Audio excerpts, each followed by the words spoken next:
நிர்வாண சாமியார்கள் ஒரு கூட்டத்தில் ஒரு அழகான பெண் இருந்தாங்க, யாருக்குமே கண்ணாக தான் முதல் இரவு வந்து கணவனோட இருக்கக்கூடாது, அந்த கோயிலில் இருக்கிற நம்பூதிரி கூட தான் இருக்கும். இந்த நிர்வாண சாமியார் மூத்திரம் முடிக்கிறதுலாம் அங்கே ரொம்ப சாதாரணம். சிறுநீர் கழிப்பான், அது அப்படி பிணங்கள் மிதந்தாலும் சாக்கடைகள் ஓடினாலும் அந்த தண்ணியை எடுத்து பார்த்தாக்கா கிறிஸ்டல் கிளியரா இருக்கும், பாக்டீரியா ஃப்ரீ. அந்த கும்பமேளாவில் பங்கெடுத்துக்கிற அந்த சாதுக்கள் தான் ஒரு தடவை வந்து காமராஜ் வந்து உயிருக்கு ஆபத்தான நடுவில் அவங்க போட்டு நிர்வாணம் எல்லாமே பார்த்தோம். மூச்சு திணறல், மூச்சு இழைப்பு, குரட்டையால் அவதியா, நுரையீரலை ஆரோக்கியமானதாக்கி எளிதாக சுவாசித்திடுங்கள். தங்கம் 24x7 ஆஸ்துமா சிகிச்சை நாமக்கல் மற்றும் கான்பூர். கிங் டிவி நேயர்கள் அனைவருக்கும் அன்பார்ந்த வணக்கம். இந்த காணொலியில நம்ம கூட வந்து ஒரு ஸ்பெஷலான கெஸ்ட் இருக்காங்க, நம்மளோட all time favourite doctor Kantharaj. வணக்கம் சார். அதாவது கும்பமேளா எல்லாத்தையுமே வந்து நம்ம அரசியலாக்குறோம். இப்போ பாசிட்டிவா பெருசா இருந்த விட நெகட்டிவ் சைட் போனீங்கன்னா ஈஸியா நீங்க வந்து லைம் லைட்டுக்கு வந்துடலாம் இல்லையா? ஆக்சுவலா அரசியலுக்கும் ஆன்மீகத்துக்குமே என்ன சார் லிங்க்? அது இங்கேன்னு இல்லைம்மா, அகில உலகத்திலுமே உண்டு. இப்போ வந்து இங்கிலாந்து வரலாற்றை எடுத்து பார்த்தீங்கன்னா, Thomas Beckett and king Henry, அந்த பாலிடிக்ஸ், அது ரிலிஜன் பேஸ்டு பாலிடிக்ஸ். அது அந்த சர்ச்சினுடைய சீஃப் இவர் கான்டெம்பரரி ஆர்ச் பிஷப் அரசியலில் தலையிட்டுக்கிட்டே இருக்கார். அவரு ஹென்றி பார்க்குற அப்படி என்னடா எந்த ஒரு விஷயத்தையும் நம்மளை செய்ய விடாமல் இந்த மத ரீதியாக வந்து நம்மளை போட்டு ரகலை பண்ணுறாங்கன்னு உடனே தன்னுடைய க்ளோஸ் ஃப்ரெண்டு தாமஸ் பெக்கெட் அவனை கூப்பிட்டு, பெக்கெட், இது ஒன்றும் முடியல, அந்த சர்ச்சினுடைய சீஃபாக நீ மாறிடு, எனக்கு தொந்தரவு குறையும், நீ தான் என் பெஸ்ட் ஃப்ரெண்டு, இந்த மத ரீதியான பிரச்சனைகளுக்கு வராமல் இருக்கணும்னா நீ இருந்தால் தான் முடியும், என்ன சொல்கிறேன்னு உனக்கு ஹெல்ப்ஃபுல்லாக இருக்குன்னு சொல்லிட்டு he became the church chief. என்ன ஆச்சுன்னா, இருந்த எல்லா ஆர்ச் பிஷப்பை விட இவன் கொடுத்த தொந்தரவு மிக அதிகமாக போச்சு, தாங்க முடியாத அளவுக்கு போச்சு. கடைசியில் அவனை கொல்ல சொல்லி கொண்டுட்டு அவன் இறந்த அன்னைக்கு அந்த சர்ச்சுக்கு போய் தன்னை சவுக்கால் அடிச்சுக்கிறான் 60 தடவை தண்டனை வாங்கிக்கிறான். இங்கே அடிச்சுக்கிட்ட மாதிரி தானே அடிச்சுக்கல, ஆளுங்களை விட்டு அடித்தான். ரொம்ப ஃபேமஸ். இந்த படத்தை வந்து சென்னையில் வந்து மினர்வா தியேட்டரில் ஓடுது. அறிஞர் அண்ணா அதை வந்து பார்க்க வர்றாரு. வழக்கமாக அவர் எங்கள் ப்ரெஸ்ஸு அதுக்கு பின்னாடி அந்த மினர்வா தியேட்டருக்கு பின்பக்கம் தான் எங்களுடைய ப்ரெஸ்ஸு. அண்ணா வந்து படத்துக்கு வர்றாரு, போய் டிக்கெட் வாங்கிட்டு இருக்காங்க. நான் தான் போய் டிக்கெட் வாங்குவேன், ஏன்னா அது சின்ன தியேட்டர், அது 200 பேர் தான், 250 பேர் தான் கெப்பாசிட்டி. அதனால் போய் டிக்கெட் வாங்கிட்டு நின்றுட்டு இருந்தேன். உள்ளே போய் உட்காந்துட்டேன். வந்து படம் ஆரம்பிக்கும் போது தான் வருவார் அண்ணாவும் எங்கள் அண்ணனும் 2 பேரும் ஒன்றா வருவார். உள்ளே வந்தோடனே அண்ணா என்ன சொன்னார், நீ ஏன் வீட்டுக்கு போகிற அப்படின்னாரு. இல்லைங்க, டிக்கெட்டு, நீயும் உட்காந்து பாரு அப்படின்ட்டார். மேனேஜர்கிட்ட போய் கெஞ்சி கேட்டு நானும் உட்காந்துட்டேன். படத்தை பார்த்துட்டு வந்தப்புறம் கேட்டேன், இது ஏன் என்னை பார்க்க சொன்னீங்க, அந்த கதை உனக்கு புரிஞ்சுதான்னு. நான் சொன்னேன், மத ரீதியான பிரச்சனைகள் எப்படி அரசியலை வந்து கெடுக்குங்கிறத வந்து இந்த படத்தில் காட்டுறாங்க அப்படின்னு, அதுக்காக தான் உன்னை பார்க்க சொன்னேன். பர்ஃபெக்ட். அந்த காலத்துல இருந்து நடக்குதுமா. அதனால தான் வந்து இங்கிலாந்து ராஜாக்கள் ப்ராட்டஸ்டன்ட்டாக இருப்பாங்க. கிறிஸ்டியானிட்டியில் ப்ராட்டஸ்டன்ட்னா போப்பை எதிர்க்கிறவங்க. கரெக்ட். ஏன்னாக்கா ஒன்று கிங்குக்கு ராஜாவா, இங்கிலாந்து ராஜா நாட்டை ஆடுது, அவன் கேத்தலிக்காக இருந்தானா போப் சொல்றதெல்லாம் கேட்டுக்கிட்டு நடக்கணும். அப்போ pope become the king of England. அதே தான் அமெரிக்காவில். அமெரிக்க ஜனாதிபதியாக வர்றவங்க யாருமே வந்து கேத்தலிக்காக இருந்ததில்லை, எக்ஸப்ட் கெனடி. 47 ஜனாதிபதிகளில் ஒரே ஒரு ஜனாதிபதி தான் கேத்தலிக். எல்லாமே புராட்டஸ்டன்ட்ஸ். இதெல்லாம் அரசியல் உள்ள வரக்கூடாதுங்கிறதுக்கு வந்து அவங்க அதை அலோ பண்றது இல்ல. அந்த அரசியல்ல வந்து மதம் உள்ள நுழையுதுங்கிறதுக்கு வந்த இதுதானே கம்யூனிசமே. ரஷ்ய புரட்சிய மதம் உள்ள வந்தது தானே, ரஸ்புட்டின் தானே காரணமா இருக்கும். ரஸ்புட்டின்ங்கிற கிறிஸ்தவ பாதிரி தானே அந்த ஜார்னுடைய மனைவியை கைக்குள்ளார போட்டுக்கிட்டு அவன் பண்ண கூத்தை எதிர்த்து நடந்தது தானே ரஷ்ய புரட்சி. என்னைக்கு நீங்க மதத்தை உள்ள விடுறீங்களோ அன்னைக்கு நீங்க காலின்னு நம்ம அதை காலி ஆகிட்டு தான் போயிட்டு. இப்ப கும்பமேளா உத்தரப்பிரதேசத்துல வந்து 12 ஆண்டுகளுக்கு ஒரு முறை நடக்குது இல்லையா சார்? இதுல என்ன மாதிரியான அரசியல் இது இருக்கும் அப்படின்னு நீங்க நினைக்கிறீங்க? அதாவது அது பிராமண மதத்தினுடைய, அதை இந்து மதம் சொல்றாங்க. இந்து மதங்கிற பேரு எதுலையுமே கிடையாது. ஆமா, பிராமணம். பிராமண மதம் தான் அது பேரு. பிராமண மதத்தினுடைய மிகப்பெரிய விழா. ஆ. நீங்க இமயமலை அந்த அடிவாரத்தில் இருக்கிற அந்த மாநிலங்கள் எல்லாம் பார்த்தீங்கன்னா, இந்த சாமியாருங்கிற ஒரு கூட்டம் பெருசா இருக்கும். ம். அவனுக்கு என்ன பண்றானுங்க, ஏது பண்றானுங்கன்னு தெரியாது. நீங்க அங்க வாரணாசி காசிக்கு போனீங்கன்னா, கங்கை வந்து இவ்வளவுதான் அதில் சேதம் ஆகுது, இவ்வளவுதான் பொல்யூட் ஆகுதுங்கிறது சொல்லவே முடியாது. பிணங்கள் மிதந்து, ஆனா என்ன விடுவானுங்கன்னா, பிணங்கள் மிதந்தாலும் சாக்கடைகள் ஓடினாலும் அந்த தண்ணியை எடுத்து புனிதம். பார்த்தாக்கா கிறிஸ்டல் கிளியரா இருக்கும். பாக்டீரியா ஃப்ரீ அப்படின்வாங்க. ஒரு தடவை போட்டாங்க, அதுக்கு தான் ஒரு அமைச்சரையே போட்டாங்க. அந்த ஒரு ஒரு அம்மாவை தான் போட்டாங்க. கங்கையை வந்து கிளீன் கங்கா ப்ராஜெக்ட் அப்படின்னு போட்டு அதுக்கு மந்திரியா ம். அவங்கள போட்டாங்க. அந்த அளவுக்கு கங்கை வந்து குட்டிச்சோரா இருக்குது. ராஜ்குமார் ஒரு படம் எடுத்தார், கங்கா என்னமோ கங்கா தெரி மயிலின்னு என்னமோ ஒரு படம். அந்த படம் அது என்ன காட்டுவாங்கன்னா, கங்கை வந்து இமயமலையிலேருந்து இதில் வந்து இறங்குது, ஹரித்வாரில் இறங்குது. தூய்மையான தண்ணி. அதை அப்படியே ஓடி ஓடி ஓடி பீகார்லாம் ஓடி காசிக்கிட்ட வரும்போது உலகத்தில் இருக்கிற அத்தனை சாக்கடையும் அங்கே ஒன்றா சேர்ந்த அளவுக்கு அசுத்தமான நதியாக மாறுது. ம். அதே மாதிரி அந்த கதாநாயகி ஹரித்வாரில் பிறக்கிறார். படு தூய்மையான ஒரு பெண். அவளுடைய தேவைகள்னால அங்கே இங்கேன்னு வந்து அப்படியே அந்த இது கங்கைக்கரை ஓரமாக வந்து வாரணாசிக்கிட்ட வரும்போது முழுக்க குட்டிச்சோரான ஒரு கேடுகட்ட பெண்ணாக மாறுறா. எப்படி கங்கை அங்கே வந்து தூய்மையான பனிக்கட்டி கரைஞ்சி வந்த தண்ணியாக இருந்து இங்கே சாக்கடையாக மாறிச்சோ, அது மாதிரி அங்கே தூய்மையாக இருந்த பெண் இங்கே சாக்கடையாக மாறினா. அதுதான் அந்த படம். அது அது அந்த கங்கை கரையில் ஹரித்வாரில் நடக்கிறது தான் அந்த கும்பமேளா. அது உத்தரப்பிரதேசத்தில் இருக்கு. அதுக்கு இன்னும் ஏதாவது ஸ்பெசிபிக் வரலாறு இருக்கா? அது பூராவே பார்த்தீங்கன்னா பிராமண சன்னியாசிகளுடைய சங்கமம். நிர்வாண சாமியாரும் ம். நரபலி. அதாவது என்ன நடக்குதுன்னே தெரியாது. அந்த ஒரு வாரமும் கங்கை அந்த இடமே நாஸ்தி ஆயிடும். ஆக்சுவலா நரபலி எல்லாம் குடுக்கறது வந்து அங்க எல்லாம் பழக்கமா கொடுப்பாங்க. சார்? என்னென்னமோ என்ன வேணாலும் பண்ணுவாங்க. யாரும் அதை கேட்கறதுக்கு ஒன்றும் இல்லை. நிர்வாண சாமியார் மூத்திரம் குடிக்கிறதெல்லாம் அங்கே ரொம்ப சாதாரணம். அவன் அப்படியே பிடிச்ச அப்படியே அவன் மூத்திரம் இது சிறுநீர் கழிப்பான், அதை அப்படியே குடிப்பான். எல்லாம் இருக்கு. இது வந்து அத்துமீறி போற மாதிரி இருக்கே sir. Most barbaric festival in India அப்படின்னு போட்டான். மோஸ்ட் ஒரு அநாகரிகமான காட்டு மிராண்டித்தனமான ஒரு ஃபெஸ்டிவல் அப்படின்னு போட்டான். இதை பத்தி இதுக்கு மேல பேசினா நம்மளோட உள்ள திருடுவாங்க. ஆக்சுவலா நரபலி எல்லாம் வந்து அங்க குடுக்கறது வந்து எல்லாம் offense நடக்கும், இல்லையா சார்? எல்லாம் நடக்கும். ஒன்றும் கேட்க முடியாது. ஏன்? அந்த அகோரிகளே நரபலி கொடுக்குறவனுங்கிறது தானே பேர். அவனுடைய சங்கமம் தான். அந்த கும்பமேளாவில் பங்கெடுத்துக்கிற அந்த சாதுக்கள் தான் ஒரு தடவை வந்து காமராஜர் வந்து உயிருக்கு ஆபத்தான நிலைமையில் அவரை கொல்றதுக்கு முயற்சி பண்ணாங்க. ஏன்? அவர் ஏதோ பேசிட்டாருன்னு சொல்லிட்டு அவரை வந்து கொல்றதுக்கு முயற்சி பண்ணும்போது அன்னைக்கு திமுக எம்பிக்கள் தான் காமராஜரை காப்பாத்துனது. இதெல்லாம் வரலாறு. அவங்கள ஏற்றுக்கிட்டு உத்தரப்பிரதேசத்தில் அரசியல் பண்ண முடியாது. அதனால தான் அங்கே இருக்கிற சீஃப் மினிஸ்டர் ஒரு யோகியின் பேரை போட்டுக்கிட்டு அந்த அந்த அகோரி கூட்டத்தை சார்ந்தவர் தான் அவர். ஆக்சுவலா இந்த மாந்திரீகம் அப்படின்றது வந்து அதோட உச்சம் தான் நரபலி அப்படின்றாங்க. நமக்கு ஏதாவது ஒரு காரியம் சாதிக்கணும் இல்ல வெற்றி பெறணும் அப்படின்னா ஒரு விதமான சூட்சமத்துல நரபலி கொடுக்கறது வந்து சிறப்பு. அதனாலதான் அரசியல்வாதி இந்த மாதிரி விஷயத்துக்குள்ளெல்லாம் வந்து ரொம்ப ஆர்வம் காட்டுறாங்க அப்படின்றாங்களே சார். நரபலி கொடுக்கறதுங்கிறது ஒரு ரிச்சுவல் எல்லா மதத்திலையுமே உண்டு. ஆ. நீங்கள் கிரேக்க இதில் வந்து காவிய இதில் எடுத்து பார்த்தீங்க, இதிகாசம் யுலிசிஸ் ஒடிசி, ஹோமர் எழுதின ஒடிசி, அதில் வரும் என்ன வரும்னா அந்த ட்ரோஜன் வார், அதாவது ராமாயணத்தில் நடந்த யுத்தம் மாதிரி, ராவண யுத்தம் மாதிரி ட்ரோஜன் வார். அந்த ட்ரோஜன் வார் ஆரம்பிக்கிறதுக்கு முன்னாடி நரபலி கொடுக்கணும் அப்படின்றாங்க. நரபலி கொடுக்கறதுக்கு எப்படி இருக்கணும்னா எந்த தவறுமே செய்யாத அப்பழுக்கற்ற ஒரு கன்னியை கொடுக்கணும், பலி கொடுக்கணும். ஆனா யார் சார் அதை வந்து செலக்ட் பண்றான். செலக்ட் பண்ணி எல்லாம் பார்த்துட்டாங்க. அகமம்னன் ஒரு தளபதி, அவனுடைய மக இஃபிஜீனியா, அவளை வந்து நரபலி கொடுத்துட்டு போற ஆரம்பிக்கலான்னு முடிவு எடுக்கிறாங்க.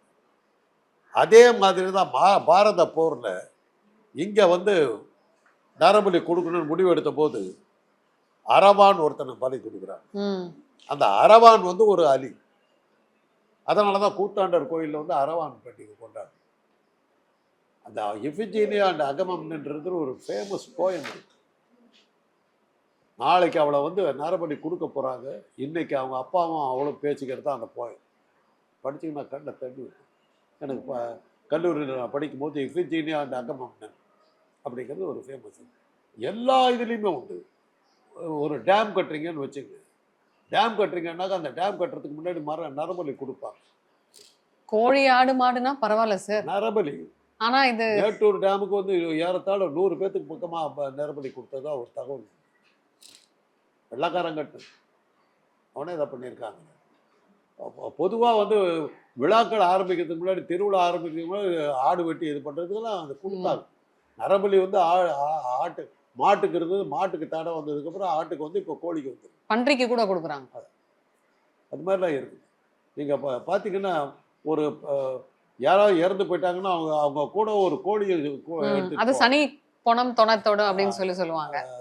அதெல்லாம் வந்து எல்லா இதுலயும். பட் இது ஒரு மூட நம்பிக்கைன்னு எடுத்துக்கிறதா இல்ல இதுலயும் உள்குத்து இருக்கா சார்? யாருக்கு தெரியும்? நமக்கு வந்து புரியாதவர்கள் அது மூட நம்பிக்கை தான். அதுக்கான காரணங்களை சொல்லுங்க. ஏதோ ஒரு காரணத்துக்காக சொல்லியிருப்பாங்க. எல்லாத்தையுமே நீங்க நம்பி இப்போ ஜோசியத்தை எப்போ நம்ம நம்புவோம்? நமக்கு ஏதாவது ஒரு பிரச்சனை வந்தா போய் ஒரு பிரச்சனை வந்து சொல்றாரு, நாம உள்ள போன உடனே தம்பி நீ இந்த பிரச்சனைக்கு தான் வந்திருக்க அப்படின்னு சொன்ன உடனே நமக்கு இதாயிடும், ஒரு அதிர்ச்சி. அட ஏடா உள்ள வந்த உடனே நம்ம கரெக்டாக சொல்லிட்டாரு. அப்புறம் அவர் சொல்றதெல்லாம் கேட்டுருவோம். இதுக்கு நீ இதெல்லாம் பண்ணு இதெல்லாம் பண்ணுன்ற வரையிலும் ஓகே. கடைசியாக அவர் சொல்லுவார், இதிலேருந்து நீ தப்பிக்கணும்னா இந்த பூஜையை பண்ணுறதுக்கு இவ்வளோ செலவாகும். அப்போ தான் ஜோசியர் ரியல் ஜோசியர் வர்றார். அப்படி நடந்துருச்சுன்னு வச்சுங்க, அதுக்கப்புறம் இந்த ஜோசியர் வச்சா தான் சட்டம். இதுல வேற நிர்வாண பூஜைன்னு சொல்றாங்களே சார். இதெல்லாம் பார்ட் ஆஃப் இட். நிர்வாணம் எல்லாமே பார்ட் ஆஃப் இட். நீங்க மகாபாரதத்தில் சொல்லாததே கிடையாது சார். தேவையே இல்லாம ஒரு ட்விஸ்ட். இந்த கும்பமேளால வந்து எதுக்காக சார் அந்த பாசிமணி விற்கிற பொண்ணை வந்து ஹைலைட் பண்ணிட்டு இருக்காங்க? இதுல ஏதாவது அரசியல் இருக்குமோ? அரசியல்லாம் ஒன்றும் கிடையாது. அந்த ஆண்கள் நிறைஞ்சிருக்கிற ஒரு கூட்டத்தில், நிர்வாண சாமியார்கள் ஒரு கூட்டத்தில் ஒரு அழகான பெண் இருந்தாங்க, யாருக்குமே கண்ணாக தான் போகும். அப்ப அவங்க சாமியாரே இல்லையே. அவங்கெல்லாம் சாமியார்னு உங்களுக்கு யார் சொன்னார்? இல்ல இதை வச்சுக்கிட்டு பிழைக்கிற கூட்டம் அது. அது அப்படி 19 சொல்லக்கூடாது. அவங்கெல்லாம் என்னத்த ஆன்மீகத்தை, அவங்க என்னத்த எந்த வகையில் ஆன்மீகத்தை பரப்புறாங்கன்னு எனக்கு தெரியும். இதுதான் ஆன்மீகமானு எனக்கு புரியலை. இதெல்லாம் இதுக்கு மேலே சொன்னாக்கா பகுத்தறிவு நாங்கள் பேசினாக்கா அவனை உள்ள தள்ளுங்கள், மதத்துக்கு விரோதமாக பேசலாம் அப்படி இப்படின்னு வந்துடுவாங்க. உடனே சைபர் கிரைமில் கூப்பிட்டு போயிடுவாங்க. உடனே ஒரு ஜட்ஜா ஆமாம் வழக்கை அனுமதிப்பார். இதெல்லாம் தான் நடக்குது இன்னைக்கு. இதெல்லாம் தான் ஆன்மீகம்னாக்கா உலகத்தினுடைய கண்ணில் வந்து கும்பமேளாவை பற்றி அவங்க சொல்றது most barbaric festival ever take place in any religion அப்படின்றாங்க. இப்ப பொதுவா பாத்தீங்கன்னா ஒரு கோவில் திருவிழா இல்ல ஏதாவது ஒரு ஊர் திருவிழானா அந்த இடத்துல ஊசிமணி பாசிமணி விற்பாங்க, நிறைய கடைகள்லாம் இருக்கும், அது நார்மல். ஆனா ஆன்மீக ரீதியா அந்த மாதிரி கும்பமேளா நடக்கிற இடத்துல, அதுவும் அகோரிகள் நிர்வாணமா வரக்கூடிய இடத்துல வந்து இந்த பொண்ணு சம்பந்தமே இல்லாம பாசிமணி விற்கிறதும், அந்த இடத்துல இந்த பொண்ணை வந்து வரவங்க போறவங்க எல்லாம் வீடியோ எடுத்து வைரல் ஆக்குறதும் ஒன்றும் புரியலையே. அது விளம்பரத்துக்காக கூட அந்த பொண்ணு போயிருக்கலாம். அப்புறம் ஆபத்தை உணர்ந்து ஓடி போயிடுச்சுன்னாங்க. இப்போ ஒரு சில பேர் செக்ஷுவல் ஹராஸ்மெண்ட்டும் அதுக்கு கொடுத்துருக்காங்க அப்படிங்கிறாங்க. கண்டிப்பா கொடுக்கத்தான் செய்வாங்க. எப்படி அதை தவிர்க்க முடியும்? பஞ்ச நெருப்பு பக்கத்துல வச்சாக்க பஞ்சு எரிஞ்சுன்னா பஞ்சு நெருப்பு மேல கொடுத்தோம். அது இல்ல அகோரிகளை முற்றும் துறந்த முனிவர்கள் மாதிரி ஆடையவே அவன் திறந்துட்டாமா. அததான் சொல்றேன். ஆசையை திறந்தது அவன் சொல்லலையே, அவன் திறந்தது ஆடையத்தான். இப்ப பிஜேபிக்கு இதுல என்ன மாதிரியான இன்வால்வ்மெண்ட் இருக்கும்னு நினைக்கிறீங்க சார்? அவங்க அந்த இதெல்லாம் அங்கத்தான் நடக்குது. அதை அடிப்படையா வச்சுத்தானே யோகி ஆதித்யநாத் போன்றவர்கள் நம்ம அங்கே அந்த அரசியல் தான் அங்கே நடத்திட்டு இருக்காங்க. அதுலேருந்து தெரியுது இல்லையா, மனிதன் வந்து நாகரிகம் ஆனதுக்கு அடையாளமே வந்து அவன் உடை உடுத்தது தான். ஆமா, இந்த உடை உடுத்துறது கூட இப்போ ஆரம்பிக்காத ஒரு மாநிலம் தான் உத்தரப்பிரதேசம். அதை சேர்ந்தவங்க தான் இன்னைக்கு ஆட்சியில் இருக்காங்க. அப்புறம் நம்ம நாடு எப்படி இருக்குங்கிறதுக்கு இதெல்லாம் ஒரு உதாரணம். இந்த பொண்ணு என்ன சொல்லுது? இந்த பொண்ணோட ஒரு ஸ்டேட்மெண்ட், அவங்க பேரண்ட்ஸா இருக்கட்டும் இந்த பொண்ணா இருக்கட்டும், அந்த பேரண்ட்ஸ் இவங்களை அமிச்சிட்டாங்கன்னு நீங்க ஏதோ ஒரு ஊருக்கு, அந்த பொண்ணு என்ன சொல்லுது? தேவையே இல்லாம வந்து என்ன படம் பிடிக்கிறாங்க, நாங்க கேட்கவே இல்லை, எங்களை வந்து படம் பிடிச்சு போடுறாங்க, ஆனா எனக்கு ஒரு பாசிமணி கூட விற்கல, ஆனா என்னைய பிடிச்சு பண்ணி எனக்கு வந்து செக்ஷுவல் அசால்ட் வந்ததுதான் மிச்சம் அப்படின்ற மாதிரி சொல்லுது. அந்த மாதிரி இடத்துக்கு ஏன் இந்த பொண்ணு பாசிமணி யார் வாங்குவா? பெண்கள் தான் வாங்குவாங்க. அது ஆண்கள் வர்ற ஒரு பண்டிகைக்கு இந்த பொண்ணு ஏன் வந்து? அதானே சார் நான் கேட்டேன் கேள்வி. அது அந்த பொண்ணு தான் கேட்கு. ஏதோ திட்டம் போட்டு வந்த மாதிரி இருக்குது, தனக்கு ஒரு அததான். விளம்பரம் தேடி வந்த மாதிரி தெரியுது பார்த்தா. ம், ம், அது ம். உலகத்துக்கே தெரிஞ்ச ஒரு விஷயம். அது ஆண்கள் கூடுற இடம். அது இன்னும் சொல்ல போனா நிர்வாண சாமியார்கள் வர்ற இடம், நிர்வாண ஆண்கள் வர்ற இடம் தன்னை சாமியார்னு சொல்லிக்கிட்டு. அது அப்ப எத்தனை பேர் அப்ப பிஜேபிக்கும் இந்த நிர்வாணத்துக்கும் ஏதாவது சம்பந்தம்? அது அவங்கள தான் கேட்கும். சனாதனத்துல அது இருக்கு, அதனால தான் அவங்க அப்படி இருக்காங்க. ம். இப்போ நீங்க சொன்னீங்க இல்லையா, இந்த பார்பரிக் அப்படின்ற வேர்டை மென்ஷன் பண்ணீங்க இல்லையா, நம்மளோட கல்ச்சரே வந்து அது வந்து ஒரு ஒரு ஒரு சூப்பரான ஒரு கல்ச்சர் சார். ஆனா இவங்க கல்ச்சர்ன்ற பேர்ல ஒரு மாதிரி நிர்வாண பூஜை பண்றது, இந்த மாதிரி வந்து ஆடை இல்லாம வந்து பலி கொடுக்கறது, இந்த மாதிரி நிறைய விஷயங்கள் பண்றாங்க. இதுக்கும் கல்ச்சருக்கும் என்ன சார் சம்பந்தம்? தெரியாது. கல்ச்சருங்கிறது வந்து இன்னைக்கு இருக்கிற இது வந்து வேற. ம், ம். மனித கலாச்சாரம் எடுத்தீங்கன்னா, பைபிள் கதையெல்லாம் எடுத்தீங்கன்னா, ஆதாம் ஏவாள் காலத்துல இருந்து ட்ரெஸ் போடுறாங்க. துணி இல்ல. ஆதாமும் இல்லையே. ஏவாளும் வந்து பிறந்த போது, உருவாக்கப்பட்ட போது உடம்புல துணி இல்லாம தான் பிறக்கும். ஆமா. குழந்தைகள் பிறக்கும்போது துணி இல்லாம தான் பிறக்கும், நிர்வாணமா தான் பிறக்கும். அதுக்கு பிறகு தான் ஆடை அணிவிக்கிறோம். உலகத்துல வந்து மனிதனை தவிர ஆடை அணிவிக்கிற எந்த பிராணியுமே கிடையாது, எதுவுமே கிடையாது. பாம்புகள் கூட சட்டையை உரிக்குது, அது நிர்வாணம் இல்லை, மேல் தோல் டெர்மிஸை உரிச்சு எடுத்துடுது. அதான் உலகத்தில் இருக்கிற எந்த ஜீவராசியுமே வந்து நிர்வாணமாக நிற்கிறது, இது ஆடையோட ஆடை இருக்காது. அதனால மனிதனுக்கு மாத்திரம்தான் அது. இதுக்காக நாங்கள் ஒரு கதையை வந்து நீங்கள் எடுத்தீங்கன்னாக்கா, இதுதான் பைபிள் கதை தான் நம்ம பார்க்க முடியும். வேற எந்த எனக்கு தெரிஞ்சு என்னுடைய நாலேஜுக்கு தெரியாது. ஆடம் அண்ட் ஈவ் 2 பேரும் நிர்வாணமாக தான் பிறகுறாங்க. அந்த ஃபர்பிடன் ஃப்ரூட், தடை செய்யப்பட்ட பழத்தை சாப்பிட்ட பிறகுதான், சாத்தான் தூண்டுதலை சாப்பிட்ட பிறகுதான் அவங்களுக்கு வந்து வெட்கமே தோணுது. அதுக்கப்புறம் தான் ஆடையை அணிவிக்கிறதுங்கிறது வந்து பைபிள் ஸ்டோரி. அது எந்த அளவுக்கு அதுக்கு ஆதாரம் என்னங்கிறது தெரியாது. ஆடை அணிவித்ததுக்கு ஒரு காரணம் சொல்றாரு. ஆனால் நமக்கு விவரம் தெரிஞ்ச நாள்ல இருந்து ஆதி மனிதனை கூட தோலை போத்திக்கிட்டு இருக்கிற மாதிரி தான். அப்போ கற்கால ஓவியங்கள்லாம் எடுத்து பார்த்தீங்கன்னா அதில் ஆடைகளோ தான் இருக்காது. எகிப்து பிரமிடுகளில் இருக்கிறதெல்லாம் தான் நீங்கள் எடுத்து பார்த்தீங்கன்னா, பழங்கால ஓவியங்கள்னு நீங்கள் எடுத்தீங்கன்னா அதுதான், அதில் ஆடையோட தான் இருக்கு. 5,000 ஆண்டுகளுக்கு முன்பு வரையப்பட்ட ஓவியங்கள் அதுல எல்லாம் ஆடைகளோடு தான் இருக்கு. இது நம்ம ஊரில் கிடைச்சிருக்கிற பழங்கால ஓவியம் இதெல்லாம் அந்த கரி அது என்ன அந்த வரி ஓவியங்கள், அந்த கீரல் ஓவியம், அதுல எல்லாம் கூட ஆடைகளோட தான் இருக்கு. சார் அப்ப இந்த முளை வரி அப்படின்றது எதுக்கு சார் போடுறாங்க? அதான் இப்போ நீங்க கோயில்ல நீங்க சிற்பங்களை பார்த்தீங்கன்னா, அழகா இருக்கும். சிற்பத்திலையுமே வந்து பெண்களுக்கு மேல துணி இருக்காது, இடுப்புக்கிட்ட தான் துணி இருக்கும். அதாவது தொடையை ஒட்டுன மாதிரி அந்த துணியை போட்டிருப்பாங்க. பாட்டை என்ன சொல்றான்னா, தில்லி துருக்கர் செய்த வழக்கப்படி பெண்கள் திரையிட்டு முகமலர் மறைத்து வைத்தார். டெல்லியை சேர்ந்த துருக்கர்கள் முகலாயர்கள் வந்த பிறகுதான் நம்ம பெண்கள்லாம் முகத்துக்கு துணி, முகத்தை மூடுறது எல்லாமே பண்ண ஆரம்பிச்சாங்க. இன்னும் சொல்ல போனா மார்பை மூடுற வழக்கமே மாலிக் கஃபூருடைய படையெடுப்புக்கு பிறகுதான் வந்தது. அதுக்கு முன்னாடி அது கிடையாது. அதுல வர சைஸ் வாரியா வந்து வரி இருக்கா சார்? அது வரி போட்டாங்க. நாகர்கோயில் அது பெருசா இருந்து, குறிப்பா ஒரு இனத்து பெண்களுக்கு தான் அதை போட்டாங்க, எல்லாத்துக்கும் போடல. இது காட்டுவாசிங்க. அது யாருன்னு சொன்னாலும் அது ஒரு அடுத்த தகராறு. எங்க ஊர் எங்களுக்கு இப்படி நடந்ததெல்லாம் இப்ப சொல்லி என் பசங்கள்லாம் கெட்டு போயிட்டாங்கன்னு ஆரம்பிச்சிருவாங்க.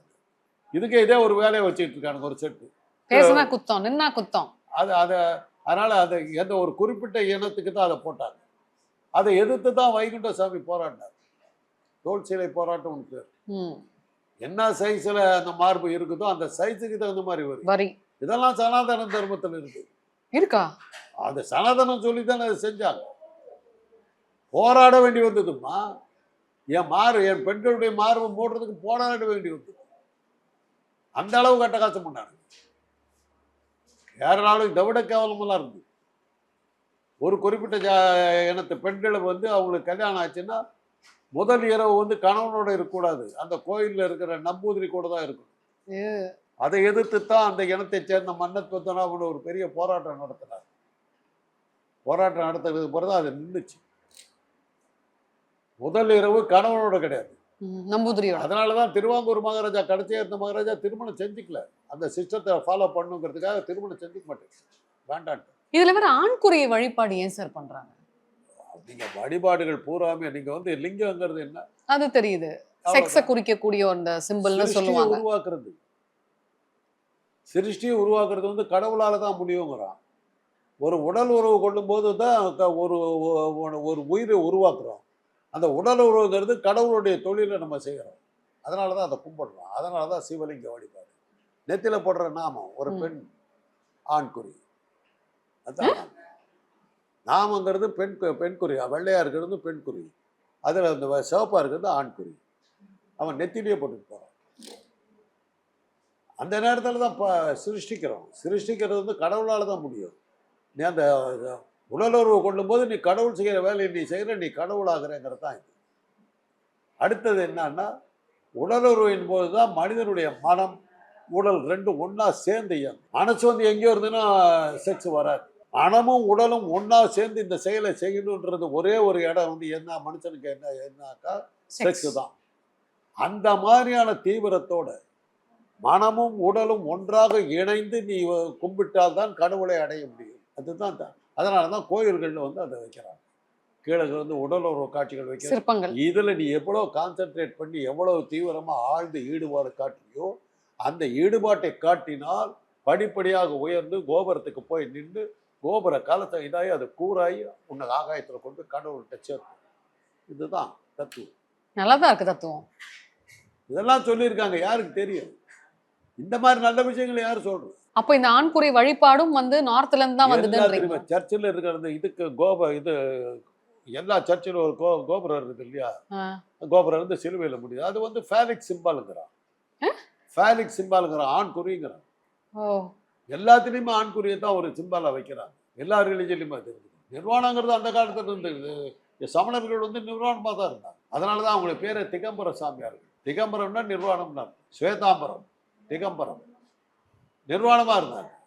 இன்னைக்கு இந்த கும்பமேளாவில் இது பண்ணுறது பார்த்தீங்கன்னா இந்த சமணர்களுடைய வழிபாடு தான் அந்த கண்டினியூ ஆகுது. அதுதான் ஸ்டில் கண்டினியூ ஆகுதுன்றீங்களா? அதுதான் கண்டினியூ ஆகுது. இவனுங்களுக்கு அது தெரியாது. இன்னைக்கு இருக்கிற இந்த சங்கி கொடுத்துக்கிறது தெரியாது. நம்மளுக்கு தான் போட்டுருக்குன்னு நினச்சிக்கிட்டு இருக்கிறான். இந்த திகம்பரர்கள்லாம் நிர்வாண சாமியார். அதனால தான் மைசூரில் இருக்கிற சரவணபால கலாவில் இருக்கிற இவர் அவருடைய கோபத்தீஸ்வரர் சிலை வந்து நிர்வாணமாக நிற்கிது. எந்த இடத்துல பார்த்தீங்களா சமணருடைய சிலைகள் பூரா நிர்வாணமாக தான். சீர்காழியில் இருக்கிற சட்டையப்பர் கோயில் அது ஒரு சமணர் பள்ளி. அதை சிவன் கோயிலாக மாற்றினாங்க. நீங்கள் மேலே அந்த கோபுரத்துக்கு மேலே போய் போனீங்கன்னாக்கா உள்ள சட்டையப்பர்ன்னு சொல்லுவாங்க. நிர்வாணமாக நிற்கும் கோபட்டீஸ்வரர் சிலை. அது அதைத்தான் திருஞான சம்பந்தம் மாற்றுறோம். இதை சைவ கோயிலாக மாற்றுறோம். அதே தான் இதுக்கு பத்ரிநாத்துக்கு போறீங்கன்னா அங்கேயும் அதே தான். கடைசியா ஒரு கேள்வி சார், இதுல பிஜேபி வந்து என்ன மாதிரியான அரசியல் பண்றாங்கன்னு தெரிஞ்சுக்கலாமா? ஏன்னா நினைச்சுக்கிட்டு இருக்கிறது வந்து இந்து மதத்துடைய இதுன்னு நினைச்சுக்கிட்டு இருக்காங்க. அது உண்மையை சொல்ல போனாக்கா அது சமண மதம். இது இந்துக்களுக்குன்னு ஏது இங்க பிராமண மதம் ஏது? சமண மதத்தையும் பௌத்த மதத்தையும் எடுத்துக்கிட்டு தான் இந்து மதம் சொல்லி சுத்திட்டு இருக்காங்க. தீபாவளி கொண்டாடுறான், சமணருடைய நிகழ்ச்சி இது. ஸோ இது அவங்களோட ஸ்டபர்னஸை குறிக்குதோ? எது அவங்க நினைக்கிறது சர்வைவல்மா, எந்த ஊர்ல எது ஸ்ட்ராங்கா இருக்குதோ அதை ஃபாலோ பண்ணிட்டு அது என்ன தான் சொல்லிட்டு போடுவான். தமிழ்நாட்டுக்கு தான் தமிழ் படிச்சா தான் உறுப்பினா தமிழ் பேசிக்கிட்டு இருப்பான். அவனுக்கு எங்க இருக்குது சொந்தமா என்ன இருக்கு? சூப்பர் சார், ரொம்ப தெளிவான பதில்கள் சொன்னீங்க சார். மிக்க மகிழ்ச்சி. நன்றி சார். மூச்சு திணறல், மூச்சு இழைப்பு, குரட்டையால் அவதியா, நுரையீரலை ஆரோக்கியமானதாக்கி எளிதாக சுவாசித்திடுங்கள். தங்கம் 24x7 ஆஸ்துமா சிகிச்சை நாமக்கல் மற்றும் கான்பூர்.